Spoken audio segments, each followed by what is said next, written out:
محترم سامعین کرام، کہتے ہیں کہ ایک دن بہلول خلیفہ ہارون رشید کے پاس آیا۔ خلیفہ نے بہلول سے سوال کیا، اگر کوئی انگور کھائے تو کیا حرام ہے؟ بہلول نے جواب دیا، نہیں۔ خلیفہ نے پوچھا، اگر انگور کھانے کے بعد اس پر پانی پی لیا جائے تو کیسا ہے؟ بہلول نے جواب دیا، پھر بھی کوئی مذائقہ نہیں۔ خلیفہ نے کہا، اگر مدت تک اس انگور اور پانی کو دھوپ میں رکھا رہنے دیں تو حرام کیسے ہو جاتا ہے؟ بہلول نے جواب دیا، اگر آدمی کے سر پر تھوڑی سی مٹی ڈال دی جائے تو کیا اس سے کوئی نقصان پہنچے گا؟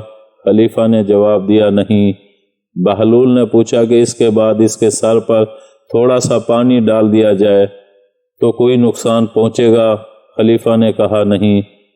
بہلول نے کہا، اگر اس مٹی اور پانی کو ملا کر رکھ دیں اور اینٹ بنا لیں اور انسان کے سر پر ماریں تو اس سے کوئی اذیت پہنچے گی؟ خلیفہ نے کہا، بے شک اینٹ انسان کا سر پھاڑ دے گی۔ بہلول نے کہا، جس طرح مٹی اور پانی مل کر انسان کا سر پھوڑ دیتی ہے اور اسے چوٹ پہنچا دیتی ہے تو اسی طرح انگور اور پانی مل کر یہی چیز نقصان دہ بن جاتی ہے، جسے شریعت نے حرام اور ناپاک ٹھہرایا ہے۔